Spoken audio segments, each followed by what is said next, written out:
प्रिय बच्चों, राधे राधे। आपका स्वागत है हमारे चैनल में। ठीक है, तो कल हमने आपको बताया, आपको समझ में कुछ ना कुछ आया होगा। अगर आया हो तो चैनल को लाइक करें, सब्सक्राइब करें और हमारे चैनल को आगे बढ़ाएं। ठीक है, आप अच्छे होंगे बच्चों और घबराइए नहीं। टाइम बिल्कुल नज़दीक आ गया है।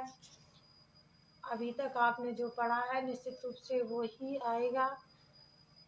तो आज इसी तरह से आज मैं आपको थोड़े ऐसे क्वेश्चन बताऊंगी जो 1-2 नंबर में फंस सकते हैं, या हो सकता है बड़े रूप में भी आ जाएं, लेकिन मेरे हिसाब से तो 1-2 नंबर में ये क्वेश्चन आ जाते हैं। तो आज आपको छोटे रूप में बिल्कुल छोटे छोटे क्वेश्चन बताऊंगी।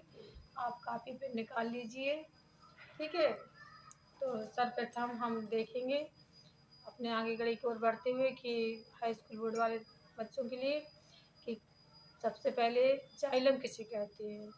जाइलम और फ्लोएम ऐसा भी आ सकता है, या जाइलम फ्लोएम में अंतर ऐसे भी आ सकता है। ठीक है, तो अगर बड़े रूप में आएगा तो जाइलम फ्लोएम में अंतर में आएगा। अगर वैसे आएगा तो अलग अलग आ सकता है कि जाइलम किसे कहते हैं, फ्लोएम किसे कहते हैं। तो पहले हम देखेंगे कि जाइलम किसे कहते हैं। तो जाइलम का अर्थ निकालिए थोड़ा सा कि जल से होता है। किससे होता है? जल से। तो जब पेड़ पौधे जड़ से लेकर के तनों तक और पत्तियों तक पानी दिखाई देने लगता है, पहुंच जाता है, अर्थात उसी को जाइलम कहते हैं। अर्थात पेड़ पौधों के को पानी पहुंचाने की क्रिया को जाइलम कहते हैं। ठीक है, तो पेड़ पौधों में जड़ से लेकर तनों तक अर्थात पत्तियों तक पानी दिखाई देना जाइलम की प्रक्रिया कहलाती है। अब फ्लोएम किसे कहते हैं? इसका है कि जड़ से लेकर जब तने तक पेड़ पौधों को भोजन पहुंचाता है उसे फ्लोएम कहते हैं। तो आपको समझ में आया होगा कि जाइलम क्या और फ्लोएम क्या है। कि भोजन का कार्य फ्लोएम करता है और जाइलम का कार्य जल करता है। ठीक है, इस तरह से आपको ये क्वेश्चन लिख देना है, 1-2 नंबरों में आएगा।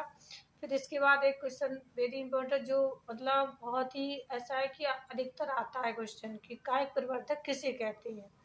ठीक है, ये छोटे रूप में भी आता है और बड़े रूप में भी आता है। तो हाई स्कूल वाले बहुत ध्यान दें इस क्वेश्चन को कि कायिक प्रवर्धक किसे कहते हैं। तो जब किसी पौधे से नए पौधे का जन्म हो जाता है तो इसे कायिक प्रवर्धक कहते हैं। मतलब जब एक पौधे से दूसरे पौधे का जन्म हो जाए उसे कायिक विधि कहते हैं। अब ये थोड़ा सा देखना है कि कायिक विधि कितने प्रकार की होती है। तो कायिक विधियाँ 2-3 प्रकार की होती हैं। नंबर 1 दाब द्वारा, नंबर दूसरा इसमें आप दाब में आप क्या करेंगे कि दाब विधि में रोपण, आप ऐसे भी कर सकते हैं दाब द्वारा, रोपण द्वारा और बीज द्वारा। ठीक है, तो आपने देखा होगा सर्वप्रथम कि कुछ पौधे ऐसे होते हैं जिनकी कलमें बनाई जाती हैं और ज़मीन में रोप दी जाती हैं, जिससे अन्य पौधा निकल आता है। ठीक है, जैसे गुलाब है आपका, और भी पौधे। और कुछ पौधे ऐसे होते हैं जिनसे हम जैसे हम पहले उस बीज तैयार करते हैं, जैसे एक पौधा लगा उसी उसी के हमने शाखा तोड़ ली तो दूसरी जगह लगा दिया तो वहाँ से पौधा तैयार हो जाता है, जिसे रोपण विधि भी कहते हैं। जैसे आप देखिए सेम है, सेम को आप सॉरी कल कहने में मिस्टेक हो, जैसे आपका मिनी प्लांट का पौधा है, आप उसको तोड़िए, तोड़ के आप अगर दूसरे गमले में लगा देंगे तो वहाँ भी वो ऐसे तैयार हो जाता है। आपकी जल्लीन है आदि पौधे इसमें भी आप लिख सकते हैं, उसमें आप हैं। इसके बाद कुछ बीज द्वारा रोपे, इसके द्वारा बीज द्वारा, तो बीजों में क्या होता है, जैसे आपके गेंदे के बीज होते हैं, ये इसके वैसे बीज दिखाई नहीं देते हैं, लेकिन फूल जो होते हैं अगर हम उन फूलों को ज़मीन में रोप देते हैं तो इससे भी नया पौधा तैयार हो जाता है। तो इसी तरह से कायिक प्रबंधन की विधियाँ हमने आपको बताई। मैं आपको इस तरह से बता रही हूँ कि जिन्हें नहीं भी आ रहा है, अगर वो लोग भी चाहें तो इससे थोड़ा बहुत सीख सकते हैं। वैसे तो विस्तार इसका बहुत है, लेकिन मैं आपको सिंपल रूप से बता दिया कि कायिक प्रवर्धक किसे कहते हैं। तो जब किसी, फिर से एक बार देखिए, जब किसी पौधे में से नए पौधे का जन्म हो जाए तो उसे कायिक प्रवर्धक कहते हैं। ये 3 प्रकार का होता है, रोपण द्वारा, बीज द्वारा और दाब द्वारा। इस तरह आपको लिख देना है। ठीक है, और एक क्वेश्चन आपका और है जो मान लो आता है, मेरे हिसाब से तो वो भी आ जाता है।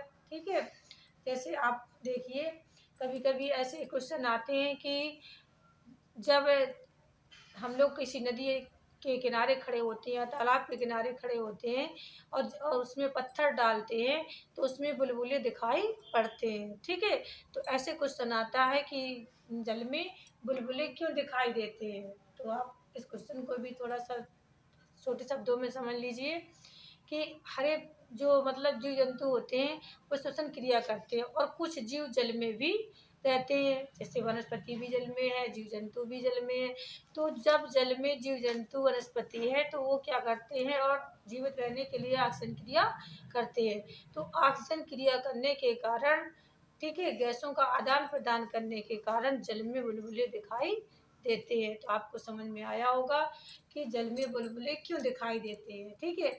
और थोड़ा इसके बाद आप एक क्वेश्चन और मेरे हिसाब से देख लीजिए कि बहुत ये भी मैंने है कि बहुत अगर किसी कहते हैं अनुवांशिकता से ये क्वेश्चन है कि यदि अगर किसी माँ के अंदर कोई बीमारी है तो बच्चे में वो बीमारी के कितने चांस रहते हैं, ठीक है। तो ये भी क्वेश्चन आपका आ सकता है, ऐसे आ सकता है यदि माँ को अंदर मान लो कोई ऐसी बीमारी है, तो अगर वंशागत बीमारी है तो ज़्यादा चांस होते हैं। कितने चांस होते हैं? ज़्यादा चांस होते हैं। इसके अलावा यदि अगर वंशागत बीमारी नहीं है तो बच्चे में चांस नहीं होते हैं, ठीक है। और अगर मान लो हमारे वंशागत रोग है तो इसमें 50% का चांस होता है कि बच्चे में वो बीमारी आ सकती है। इस तरह से आपको ये क्वेश्चन भी बना लेना है, ठीक है। आप छोटे छोटे क्वेश्चनों को अपने आप बनाना सीखिए कि हमें कैसे इन क्वेश्चनों को तोड़ना है। अब इसी के अंतर्गत ऐसे भी आ जाता है कि जीवों की उत्पत्ति कैसे हुई थी। छोटे से क्वेश्चन है कि जीवों की उत्पत्ति इसी के इसमें आपके सिद्धांत है, प्रोफेसर रेड्डी का सिद्धांत है, एप्रन का सिद्धांत है, ठीक है। तो हमें सीधे रूप में तोड़ देना है, ठीक है, कि जीव की उत्पत्ति कैसे। तो जीव की उत्पत्ति करने के लिए हमें जीव की आवश्यकता पड़ती है। मतलब किसी भी जीव की जब हम उत्पत्ति करेंगे तो हमें जीव की उत्पत्ति ज़रूरत पड़ेगी, ऑक्सीजन गैस की पड़ेगी, ठीक है, प्रकाश की पड़ेगी, इससे जीव की उत्पत्ति होती है। अब थोड़े से एक छोटे रूप में मैं आपको बताऊंगी। प्रोफेसर रेड्डी के अनुसार कि जर्मनी के प्रसिद्ध वैज्ञानिक प्रोफेसर रेड्डी ने सर्वप्रथम जीव की उत्पत्ति के लिए एक सिद्धांत प्रतिपादित किया था। बच्चों ये क्वेश्चन बहुत इंपॉर्टेंट क्वेश्चन है, इसको ध्यान से देखना कि मतलब आता ही आता है ये क्वेश्चन, ठीक है। जैसे अनुवांशिकता का मैंने बताया था कि आ सकता है, तो इस तरह से ये भी क्वेश्चन आ सकता है। तो प्रोफेसर रेड्डी ने सर्वप्रथम क्या किया कि 3 जार लिए, उसने 3 जार लिए एक और तीनों जारों में ताज़ा मांस का टुकड़ा रख दिया। पहले वाले को उसने ऐसे ही खुला छोड़ दिया, दूसरे को उसने मलमल के कपड़े से ढक दिया और तीसरे को उसने इसने कार्बन पेपर लगा के बंद कर दिया, ठीक है। और कुछ समय बाद उसने थोड़ी समय बाद उसने आकर देखा तो पहले वाले जार में मक्खियाँ भिनभिना रही थी लेकिन उसमें बैठ नहीं रही थी, और दूसरे वाले जो मलमल के जालीदार कपड़े से बंद था उसमें मक्खियाँ बैठ भी रही थी और लावा भी छोड़ रही थी, और तीसरे वाले जार के पास मक्खियाँ ना भिनभिना रही थी, ना वहाँ पे जा रही थी, ना लावा छोड़ रही थी।